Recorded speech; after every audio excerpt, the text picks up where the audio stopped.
సంవత్సరాల కాలంగా ఎదురు చూస్తా ఉన్నాం. 2019 ఎన్నికల ముందు ఏదైతే గత ప్రభుత్వం బడికెళ్తా అనే కార్యక్రమం కింద సైకిల్ పంపిణీ కార్యక్రమానికి శ్రీకారం ఆ రోజు రాజకీయాలను దృష్టిలో పెట్టుకొని కంప్లైంట్ ఇవ్వడం, ఇచ్చిన సైకిళ్ళని ఎన్నికల యంత్రాంగం సీజ్ చేయడం జరిగింది.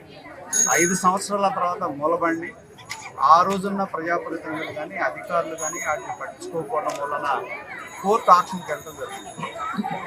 కోర్టు ఆక్షన్కి వెళ్తే కోర్టు ఆక్షన్లో మేము పిల్లల శ్రేయస్ని, ఎవరు ఆ పిల్లలు, మన నియోజకవర్గంలో మన పిల్లలకు చెందాల్సిన సైకిళ్ళ మీద ఆ రోజుల్లో ఉన్న పరిపాలన పాలకులు నిర్లక్ష్యం వహించడం వలన మేము కోర్టు ఆక్షన్లో మన తెలుగుదేశం పార్టీ సామాజిక పద్ధతి కోర్టు ఆక్షన్లో పాడటం, దాన్ని జూలిపాళ్ళ వీర చౌదరి మెమోరియల్ ట్రస్ట్ ద్వారా ఆ సైకిళ్ళను బాగు చేయించి తిరిగి పంపిణీ చేద్దామని 2024 ఎన్నికల ముందు ప్రభుత్వ పాఠశాలలో చదివేవాళ్ళు, ఎక్కడ ప్రైవేట్ స్కూల్స్ కాదు, ఏదో చెప్తారు మేము డబ్బులు ఉన్న వాళ్ళకి ఇవ్వట్లా, పేద పిల్లలకి ఇద్దామనే ఒక ఆశయంతో శ్రీకారానికి చుట్టే మళ్ళీ దాన్ని మొన్న ఎన్నికల ముందు కంప్లైంట్ పెట్టి అదే పాలకులు గతంలో ప్రతిపక్షంలో ఉన్న వాళ్ళు అధికారంలోకి వచ్చిన వాళ్ళు అధికారాన్ని ఉపయోగించి వాటిని సీజ్ చేస్తే మళ్ళీ మేము కోర్టుకు వెళ్ళి వాటిని తెచ్చుకొని బాగు చేయించి వాళ్ళ మా తండ్రి గారి స్వర్గీయ జూలిపాళ్ళ వీర చౌదరి గారి ట్రస్ట్ పేరు మీద 522 మంది పిల్లలకి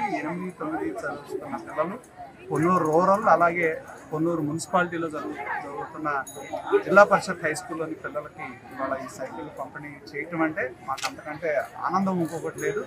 మేము ఈ నియోజకవర్గంలో ప్రజలు మమ్మల్ని ఎందుకు ఎన్నుకున్నారంటే నియోజకవర్గంలో ఉన్న ప్రజల యొక్క అండగా ఉండటం కానీ, వాళ్ళ కష్టాలు ఉన్నప్పుడు సహాయం చేయటం కానీ, అది వ్యక్తిగతంగా చేయనియండి, ప్రభుత్వ పరంగా చేయనియండి, వాళ్ళకు అవసరమైనప్పుడు అన్ని విధాలుగా మేము అండగా ఉంటా ఉన్నాం. దానిలో భాగంగా 5 సంవత్సరాల నిరీక్షణ ఇవాళ మాకు ఫలించింది. ఎన్నికలు అయిన తర్వాత కూడా మరి ఆ రోజున్న ఎన్నికల యంత్రాంగాన్ని తమ చేతుల్లో పెట్టుకుంది, సంబంధం లేకుండా వీటి మీద కేసులు పెట్టి కావాలని వీటిని మళ్ళీ సీజ్ చేయించి ఎక్కడ మాకు మంచి పేరు వస్తుందనే ఉద్దేశంతో చేయడం జరిగింది. ఇవాళ ఈరోజు ఈ 5 సంవత్సరాల నిరీక్షణ తర్వాత 8-9 చదువుతా ఉన్న మన పిల్లలకి, ప్రభుత్వ పాఠశాలలో చదువుతున్న పిల్లలకి సైకిల్ పంపిణీ చేయడం చాలా సంతోషం.